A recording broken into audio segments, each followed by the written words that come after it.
Hace poco más de 2000 años, en este lugar sucedió algo extraordinario, algo que la ciencia no comprende y que ha tocado el corazón de millones de personas. Sígame y le contaré otra asombrosa historia.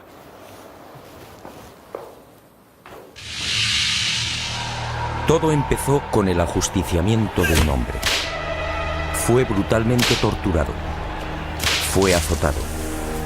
Cargó un pesado madero hasta el lugar de ejecución. Fue clavado por las muñecas y pies y murió en la cruz. Y fue sepultado.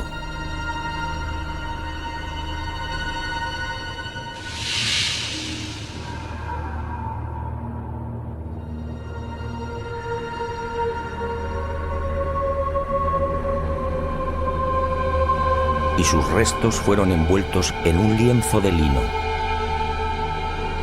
Y al poco de morir, algo singular y extraordinario acaeció en el interior de la sepultura.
Y al poco de morir, en efecto, algo singular y extraordinario acaeció en la sepultura. En aquel lienzo, nadie sabe cómo, quedó dibujada la imagen de un hombre muerto. Esa espectacular imagen recibe hoy el nombre de síndone o sábana santa. Sin duda, uno de los grandes misterios a los que se enfrenta la ciencia.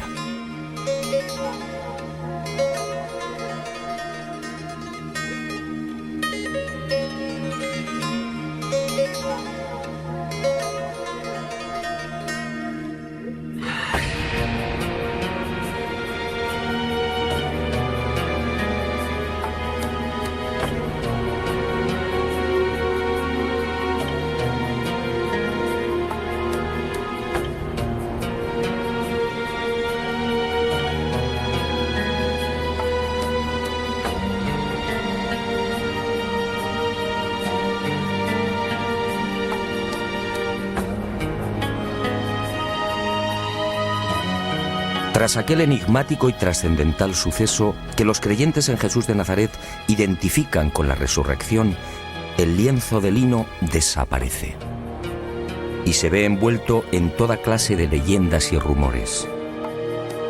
Eusebio de Cesarea, por ejemplo, insinúa que la sábana fue sacada de Jerusalén antes del asedio por las legiones romanas de Tito.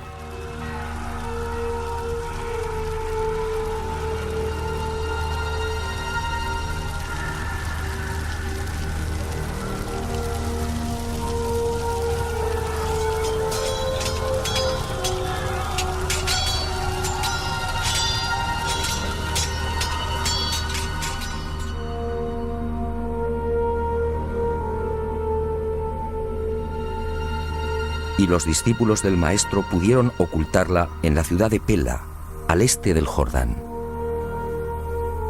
Los evangelios apócrifos, en cambio, señalan otro destino y narran la historia de un rey sirio, Apgar, enfermo de lepra, que al saber de los prodigios de Jesús le ruega que lo cure. En una más que supuesta carta, Jesús responde anunciándole que una vez cumplida su misión enviará a Edesa, la actual ciudad turca de Urfa, a uno de sus discípulos para sanarle. Y la tradición asegura que Apgar, al envolverse en la sábana santa, quedó curado.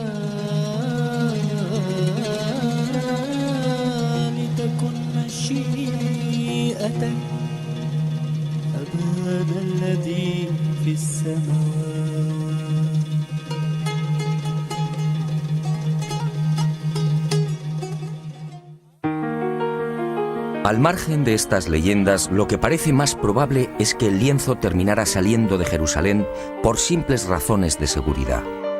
Como es sabido, la ley mosaica prohíbe el contacto con cadáveres o con restos funerarios.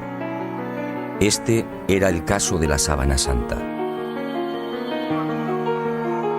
En opinión de muchos exégetas, los discípulos de Jesús, al hacerse con el lienzo mortuorio, se vieron en la necesidad de trasladarlo lejos de Israel, ocultándolo en alguna de las nacientes comunidades cristianas de Asia Menor. Y Edesa fue el lugar elegido, quién sabe si por la protección del mítico rey Apgar.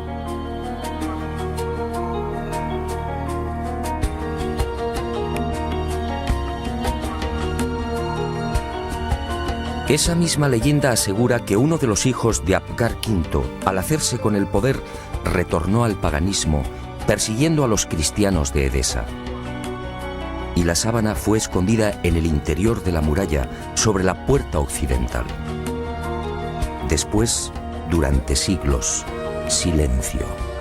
Y en el año 525, al fin, una nueva pista. Cuentan las crónicas que en esa fecha Eulalio, obispo de Edesa, tuvo un sueño. Y en él, una mujer le señaló el lugar donde se hallaba escondida la sábana. Al retirar los ladrillos de la muralla, el obispo en efecto encontró el lienzo. Desde entonces, la imagen del hombre muerto fue expuesta y venerada en Edesa. Y no se sabe exactamente por qué, pero solo fue mostrada la cabeza. Esta imagen recibiría el nombre de Mandilion, una imagen que inspiró sin duda a infinidad de artistas bizantinos y medievales.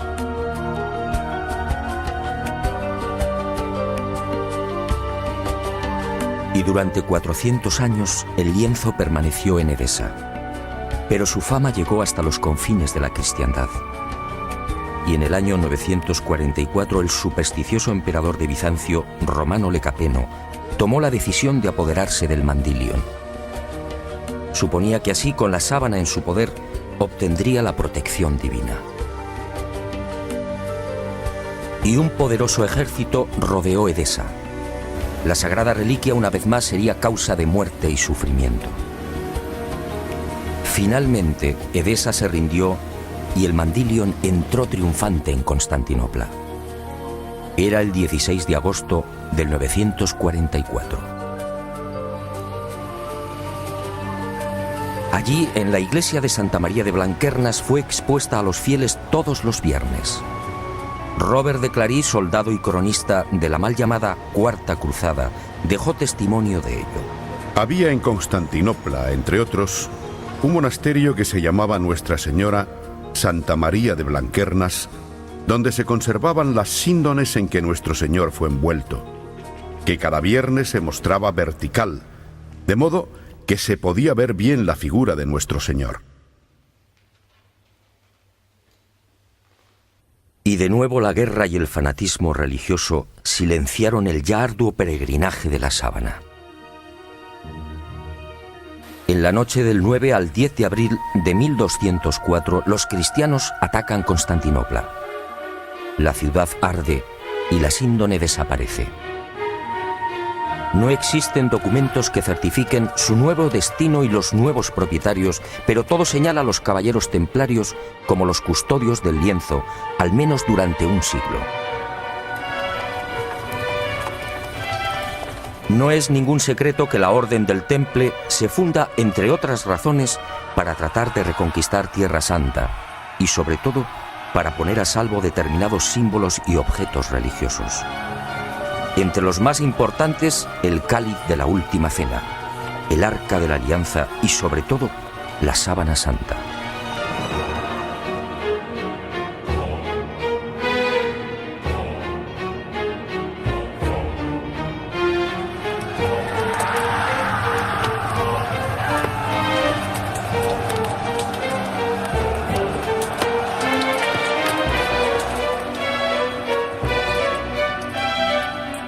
Los caballeros templarios disponían de una información privilegiada y a lo largo de la conquista de los santos lugares peinaron Jerusalén y los subterráneos de la Ciudad Santa.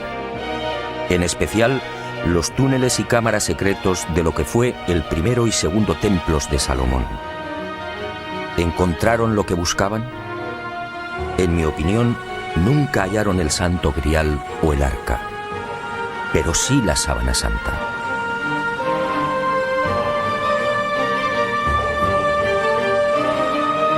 Se sabe que las múltiples reliquias reunidas por los templarios permanecen en la fortaleza de San Juan de Acre, en la costa norte del actual Israel, hasta 1291. Desde allí viajan a Chipre, Marsella, Besançon y París. ¿Pudo la Sábana Santa seguir ese itinerario? Es muy probable. Uno de los indicios que apunta a los templarios como los secretos propietarios de la síndone durante 145 años es la acusación por parte de la Santa Sede de venerar a un extraño rostro al que llamaban Baphomet, un rostro sospechosamente parecido al de la Sábana Santa. Esta, entre otras, sería la causa de la persecución y encarcelamiento de la poderosa orden templaria. En la noche del 6 de octubre de 1307, pocas horas antes de la caída de la cúpula templaria, un carro abandona la fortaleza del Temple en las afueras de París. El hombre que lo conduce se protege con una sábana. Los soldados de Felipe IV el Hermoso registran la carga de paja, pero no encuentran nada. Y la síndone que protege al conductor es puesta a buen recaudo. 7 años después, en 1314, Jacques de Molay, gran maestre de la orden templaria, y Godofredo de Charny, su lugarteniente y comendador de Normandía, son quemados vivos en una pequeña isla del Sena. La Sábana Santa sigue sin aparecer, pero sería por poco tiempo. En 1349, 42 años después de la caída del Temple, por orden del Papa Clemente V y del suceso del carro, otro Godofredo de Charny, señor de Lirey, saca a la luz el lienzo con la imagen del hombre muerto. Parece claro que ambos Godofredos de Charny eran parientes. ¿Pudo quedar la sábana en poder del segundo señor de Lirey? Es lógico, ya que la síndone se encuentra bajo su protección.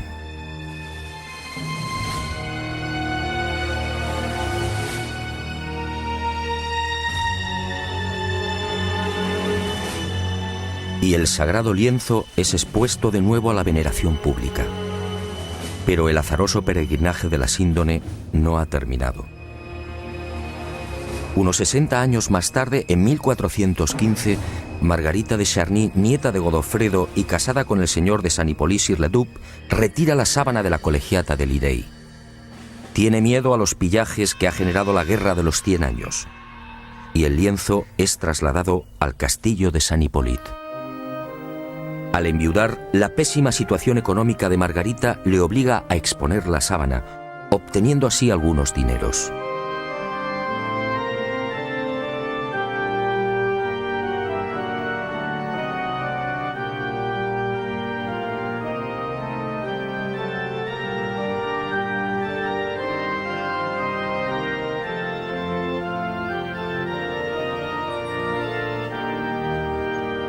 Las penurias económicas de Margarita de Charny se agudizan y finalmente se ve obligada a ceder el lienzo a la Casa de Saboya. El 22 de marzo de 1453 se firma en Ginebra el contrato de cesión. A partir de ese momento y hasta 1983, la síndone sería propiedad de los Saboya. El 18 de marzo de ese año, los herederos de Humberto II de Saboya, ex rey de Italia, entregarían la sábana santa al Vaticano. Y el lienzo, como si de una maldición se tratase, continuó peregrinando de castillo en castillo. Por fin, en 1502, reposaría temporalmente en Chambéry. Fue en esta capilla en la noche del 3 al 4 de diciembre de 1532 donde la sábana santa estuvo a punto de ser destruida. Se declara un pavoroso incendio provocado al parecer por los calvinistas y la urna de plata que contiene la reliquia, regalo de Margarita de Austria en 1509, es retirada en el último momento. El fuego alcanza a la urna y varias gotas de plata fundida queman y traspasan los 48 pliegues en que se hallaba doblado el lienzo. También el agua empleada para sofocar el incendio impregna parte de la sábana, formando rombos que se repiten simétricamente a lo largo de la imagen.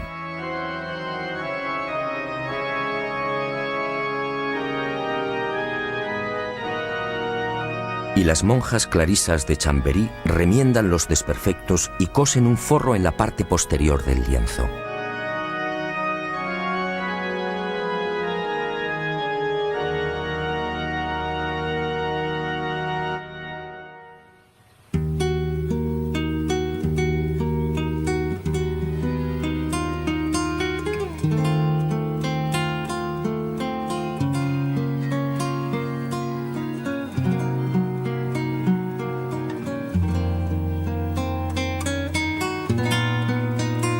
La sábana santa se salva milagrosamente y la imagen vuelve a ser expuesta, ahora mágicamente centrada entre las líneas paralelas que dejó el fuego.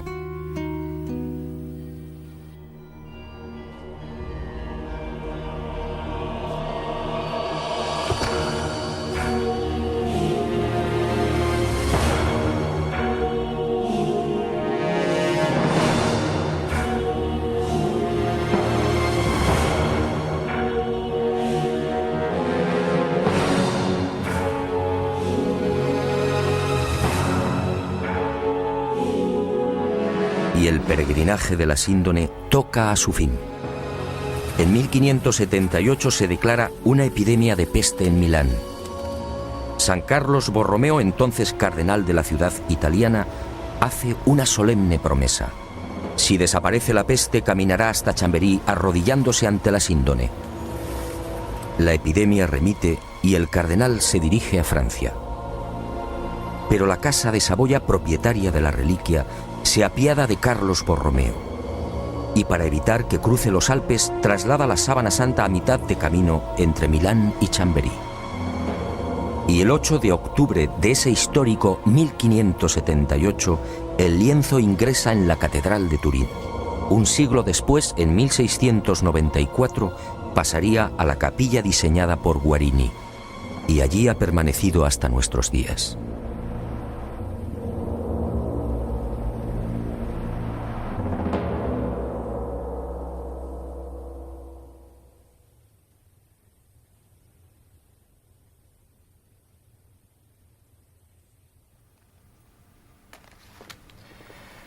Evidentemente, a la vista de estos testimonios históricos, nadie debería dudar de la autenticidad de la sábana santa.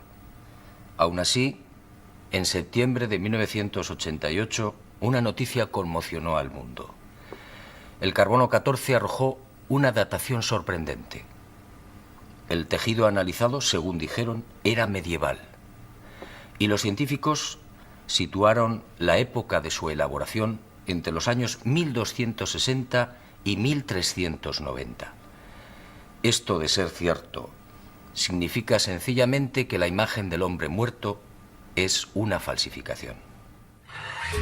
Y los medios de comunicación, con una lamentable falta de rigor, propagaron el suceso. De inmediato, otros científicos reaccionaron, poniendo en tela de juicio la bondad del carbono 14. Poco a poco salieron a la luz hasta 26 irregularidades en los procesos de datación efectuados por los 3 laboratorios. Y se habló incluso de complot. Pero la prensa ignoró esta segunda parte. Naturalmente, las fechas obtenidas por el carbono 14 indignaron a historiadores y científicos que llevaban más de 20 años dedicados al estudio de la síndone. Repasemos algunas de estas investigaciones.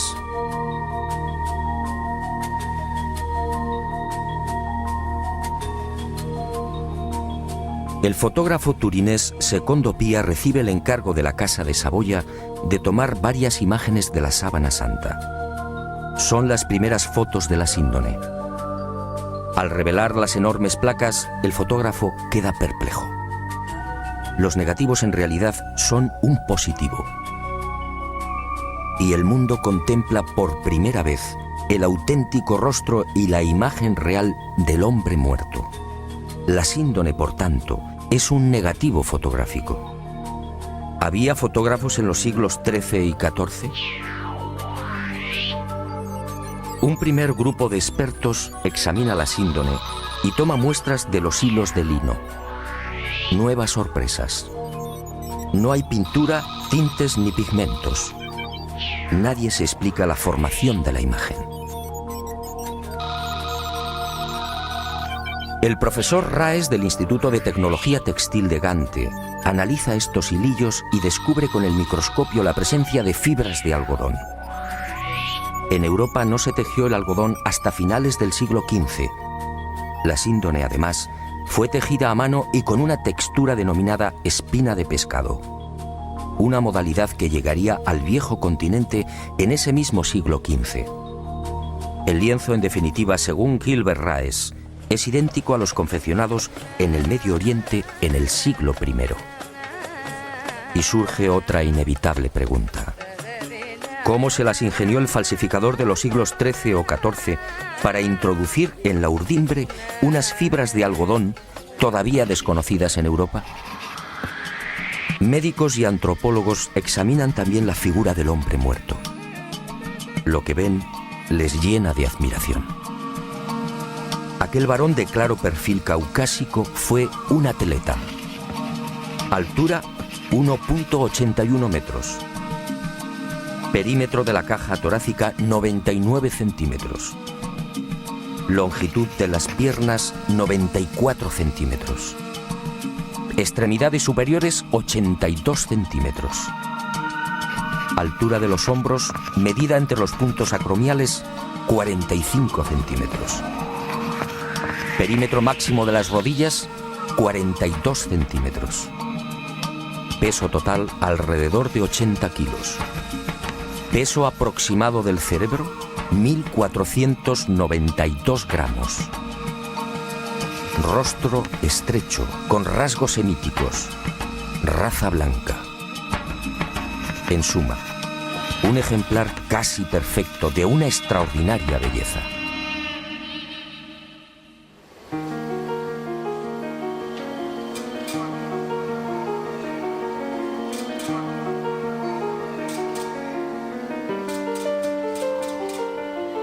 Los científicos tratan de imitar la imagen de la Sábana Santa y utilizan toda clase de procedimientos. Pinturas, soluciones acuosas, calco sobre cadáveres e impresión al fuego. Los resultados, como es fácil apreciar en estas copias, son decepcionantes.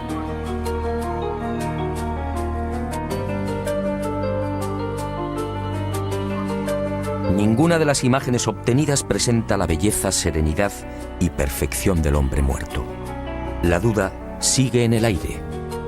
¿Cómo se las ingenió el supuesto falsificador para plasmar una figura tan precisa y delicada? Pero sigamos. Las sorpresas de los científicos apenas habían comenzado. En la noche del 23 de noviembre de 1973, Max Frey, palinólogo y experto en criminalística, tiene acceso a la Sábana Santa. Toma muestras del polvo adherido al lino y las analiza al microscopio electrónico.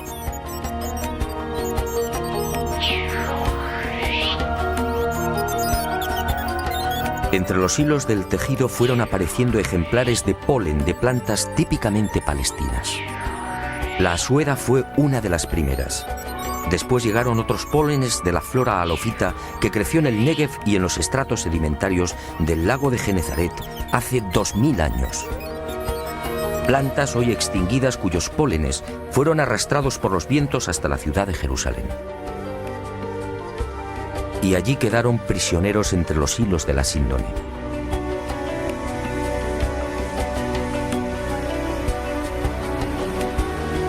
Después descubrió el polen del Linum mucronatum, una planta exclusiva de Turquía, otros 9 pólenes de la región de Anatolia y 12 especies que crecen en Francia e Italia. En total 22 pólenes que certificaban el peregrinaje de la sábana santa por Israel, Edesa, Constantinopla, Francia e Italia. En otras palabras, lo que ya sabíamos por la historia. Y vuelvo a preguntarme, si la síndone hace 2000 años recibió el polen de plantas de Israel, ¿cómo se las arregló el falsificador de los siglos XIII o XIV para obtener un polen ya extinguido? ¿Cómo pudo seleccionarlos si el microscopio no estaba inventado?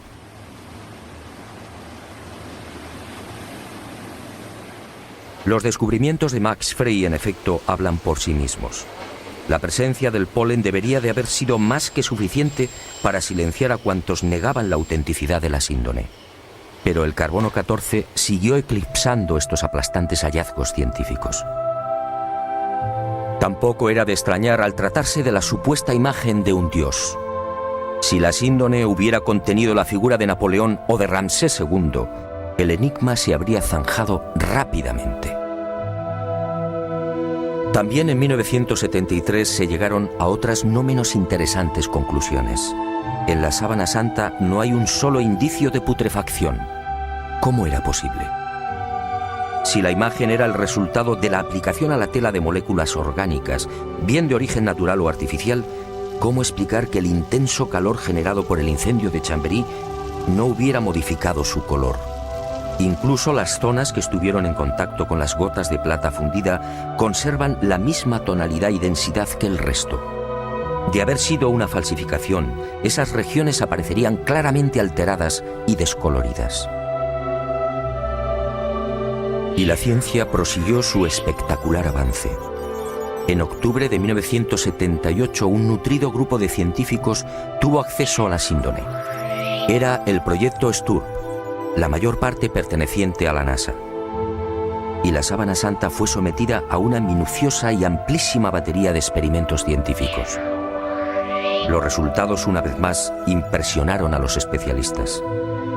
Veamos algunos de ellos. En la imagen del hombre muerto se observan numerosos coágulos, manchas y reguerillos de sangre. Pues bien, nadie logró explicar por qué esos coágulos aparecen intactos y con los bordes perfectamente definidos.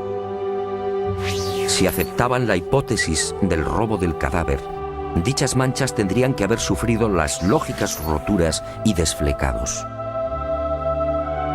Al introducir un escáner entre el lienzo y el forro cosido por las monjas clarisas de Chambéry, se observó que la sangre había penetrado también en el reverso del lienzo. Aquella sangre era del grupo AB, muy común entre los judíos. Las diferentes analíticas y pruebas hematoscópicas demostraron la presencia en la imagen de sangre venosa y arterial, así como de la albúmina del suero sanguíneo. Y el veredicto del carbono 14 quedó nuevamente en ridículo. ¿Qué falsificador de los siglos XIII o XIV tenía la capacidad para aislar y distinguir el grupo AB o la sangre venosa del arterial? Como es sabido, mucho después, en el siglo XVI, el español Miguel Servet fue condenado a la hoguera por asegurar, entre otras cosas, que la sangre circulaba. Y los científicos volvieron a comprobar lo que ya se sabía: ni rastro de pintura ni de pigmentación alguna. Aquel supuesto falsificador efectivamente tuvo que ser un genio. Otra de las sorpresas llegó al explorar los hilos. En este tipo de tejido, cada hilillo está integrado por unas 200 fibras. Vistas al microscopio parecen cañas de bambú. Pues bien, De esas 200 fibras, solo 2 o 3, las más superficiales, aparecían chamuscadas. Solo 2 o 3 eran las responsables de la formación de la imagen. En un primer momento, los científicos atribuyeron el abrasamiento de las hebras superficiales a una misteriosa y desconocida radiación. Una energía intensa y brevísima. Solo así podía explicarse una imagen tan superficial. Después, al examinar las fibras con el microscopio de contraste de fases, se percataron de algo mucho más sutil. Las hebras en realidad no estaban quemadas. Las fibras habían sido deshidratadas, es decir, envejecidas y oxidadas en centésimas de segundo. En suma, se habían vuelto amarillas exactamente igual que amarillea el lino con el paso del tiempo. El resto de las fibras, sin embargo, conservaba la frescura y el color más claro, propios de un lino no envejecido artificialmente. Lo que los ojos aprecian en la síndone, por tanto, no es otra cosa que un cambio de tonalidad en las referidas fibras superficiales. Increíble, sí. La imagen del hombre muerto, según los científicos, tiene su origen en un singular mecanismo de envejecimiento. Dos de los científicos del proyecto Sturm, los entonces capitanes de las Fuerzas Aéreas norteamericanas, Jackson y Jumper, serían los descubridores de otra de las singularidades de la imagen de la sábana santa de Turín. Al detectar aquella anomalía, sus esquemas mentales se vinieron abajo definitivamente. Trabajando con las computadoras, se percataron de algo aparentemente imposible. La imagen era tridimensional. Al contrario de lo que sucede con una fotografía normal y corriente, la imagen del hombre muerto conservaba una información subterránea, solo detectable con los ordenadores. Aquella no era una imagen plana. La intensidad luminosa de cada punto era distinta y dependía de la distancia del cuerpo al lienzo. El hallazgo fue tan asombroso que los capitanes repitieron el experimento una y otra vez, utilizando incluso voluntarios envueltos en sábanas. El microdensímetro escandidor y el VP8, la computadora utilizada para la recepción y recomposición de los millones de dígitos, arrojaron siempre el mismo resultado. Las zonas del lienzo que tocaban el cadáver, la nariz por ejemplo, disfrutaban de una luminosidad superior a las que se hallaban más alejadas del cuerpo. Nuevo mazazo al carbono 14. Que se sepa solo en el siglo XX y con dificultades, fue posible la maravilla de la tridimensionalidad. En el transcurso de estos experimentos, Jackson y Jumper fueron a descubrir otro singular detalle. Al examinar las espaldas del hombre muerto, comprobaron que los músculos dorsales y deltoides aparecían extrañamente abombados. Esto llevó a los científicos a la siguiente deducción. Durante el proceso de formación de la imagen, el cadáver tuvo que permanecer inmóvil e ingrávido, es decir, en el aire. Y a Jackson y Jumper les corresponde también el descubrimiento de la primera pista de un hallazgo que me atrevo a calificar de definitivo y que fija la fecha de la aparición de la imagen. Ocurrió mientras trabajaban con la tridimensionalidad.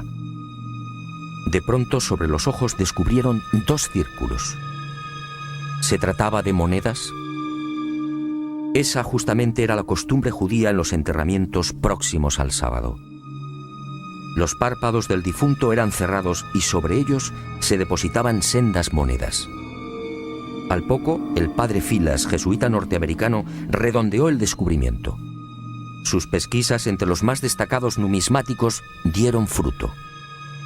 Las letras que se leen en uno de los círculos, Ukai, eran idénticas a las que presentan los leptones, unas pequeñas monedas de bronce de 2 gramos de peso y 15 milímetros de diámetro. Unas monedas acuñadas por Poncio en la provincia romana de la Judea entre los años 29 al 32. Ukai era parte de la leyenda Tiberiu Caesaris, es decir, de Tiberio César, el emperador que gobernaba en el año 30, fecha de la muerte de Jesús de Nazaret.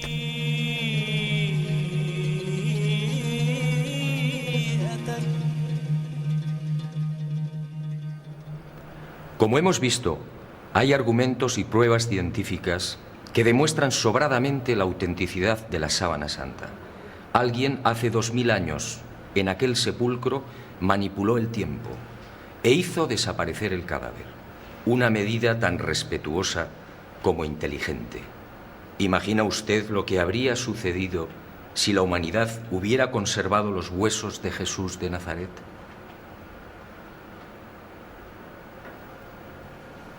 Y esa fuerza desconocida y poderosa que aceleró la descomposición del cadáver, envejeciendo la sábana, nos regaló también una fotografía única en la historia.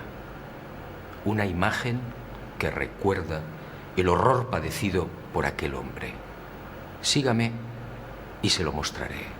Ah, y una advertencia. Quizá lo que se dispone a ver y escuchar no sea de su agrado. Pero esa fue la verdad. También la medicina investigó la imagen del hombre muerto, y lo que halló causó pavor entre traumatólogos, internistas, forenses y anatomistas. Examinemos paso a paso aquella pasión y muerte. Cercana a la medianoche del jueves al viernes, aquel hombre se retiró a lo más frondoso del olivar. Y una profunda angustia lo clavó a tierra. El fortísimo estrés y quizá el miedo provocaron un singular fenómeno en su piel, la hematidrosis, un sudor sanguíneo que empezó a debilitarlo. Las manchas de sangre, en efecto, cubren toda la imagen.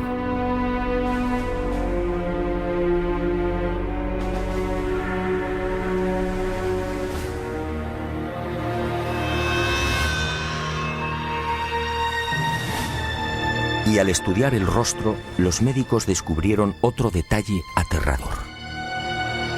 Durante el interrogatorio en la casa de Anás, Jesús no recibió una bofetada como reza la tradición, sino un violento bastonazo propinado por uno de los esbirros del ex sumo sacerdote. El palo, de unos 5 centímetros de diámetro, hundió la nariz y provocó un gran hematoma en el pómulo derecho. Así quedó reflejado en la síndone.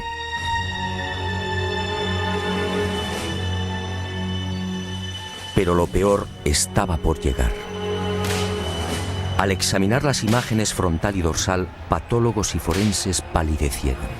Aquel hombre había sido flagelado brutalmente. Algunos expertos han contado 120 golpes. Otros creen que recibió alrededor de 200. Golpes secos, potentísimos, que afectaron incluso a los testículos y al coxis.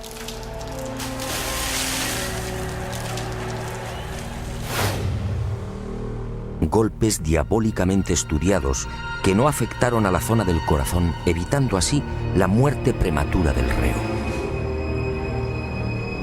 El mapa de los azotes no precisa de mayores comentarios. Los médicos no se explican cómo pudo sobrevivir. Coronación de espinas.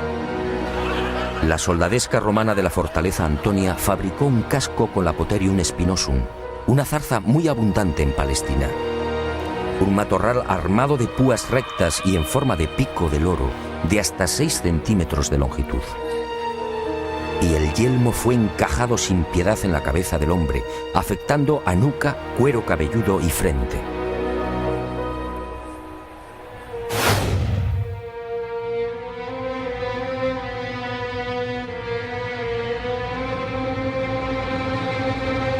La hemorragia y el dolor fueron igualmente intensísimos.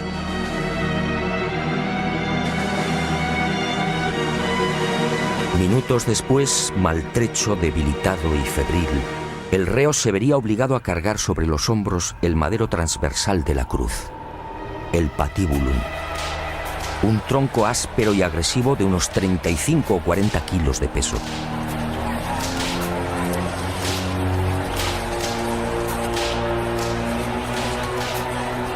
Fue amarrado con una cuerda que a su vez, tras rodear el tobillo, lo vinculó a los 2 terroristas que lo acompañaban hasta el lugar de ejecución.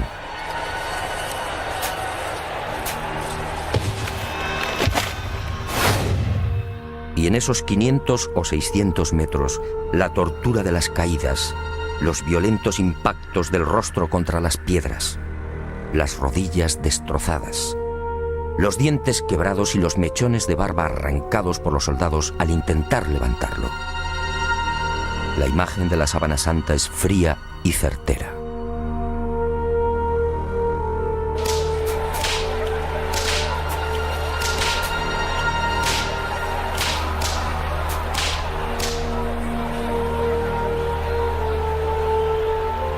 Sí, algo falló. Según los médicos, el largo clavo de hierro de unos 20 o 25 centímetros utilizado para clavar una de las muñecas debió tropezar con un nudo y fue retirado y martilleado de nuevo.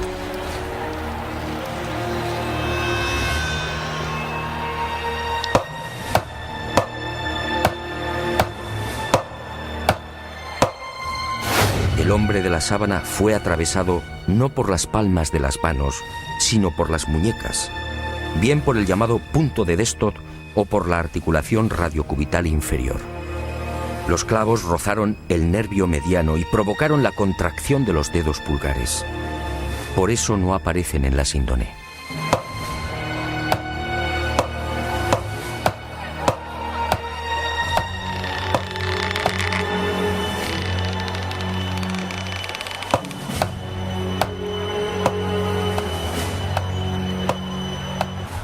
Con el tercer clavo, según los médicos, no hubo problemas.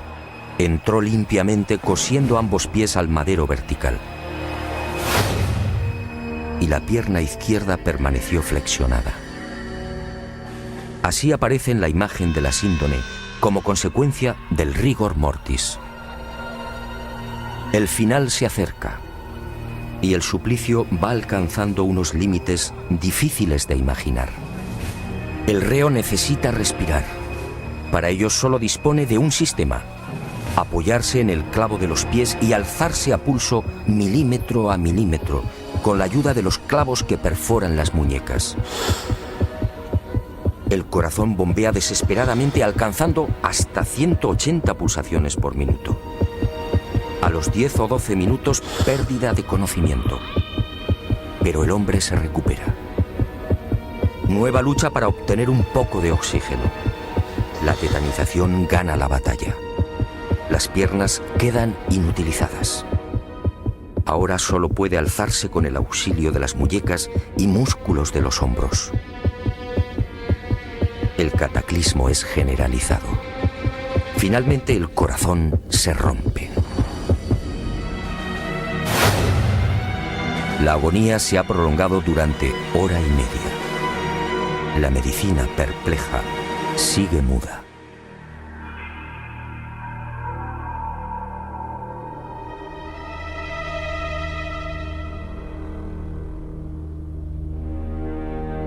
Pero el espanto y la humillación no han concluido.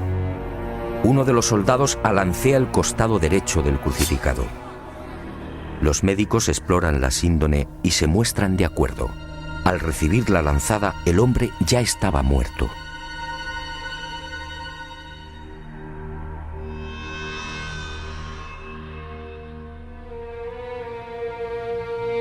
La lanza resbaló por encima de la sexta costilla, atravesó pulmón y corazón y abrió la aurícula derecha. Y manó sangre y agua. Sangre de la vena cava superior. Agua o líquido seroso del pulmón. Después, en el descendimiento o en el traslado al sepulcro por efecto de la gravedad, la vena cava inferior se vació igualmente. Y ese reguero aparece también en la cintura del hombre muerto.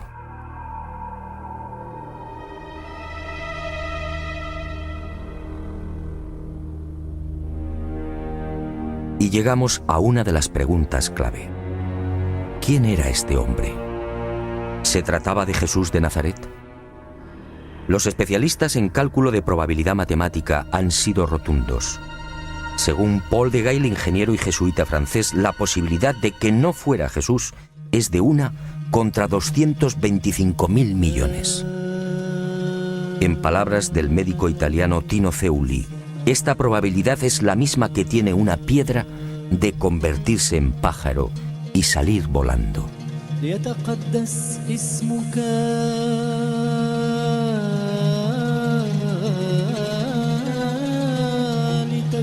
Efectivamente, esta imagen solo puede ser la del hombre que fue torturado y crucificado en Palestina hace 2000 años.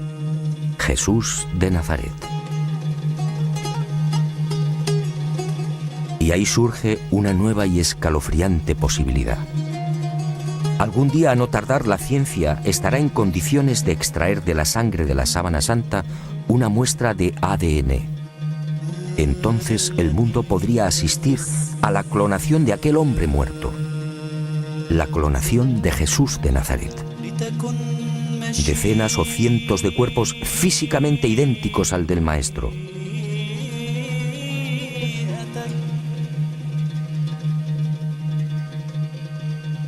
Y desde algunos sectores de la Iglesia se han alzado voces de advertencia.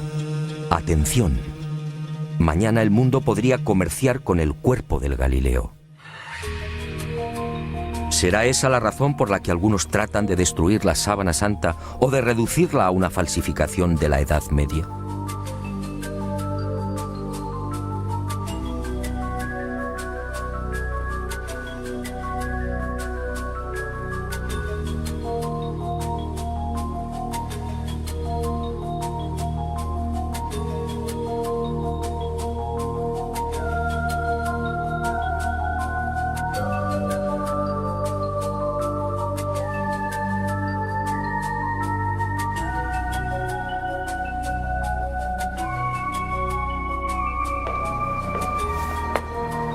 Ahora lo sé. Jesús de Nazaret, mi Dios y Creador, se guardó un as en la manga.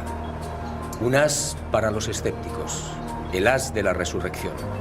Algo que felizmente también le pasará a usted.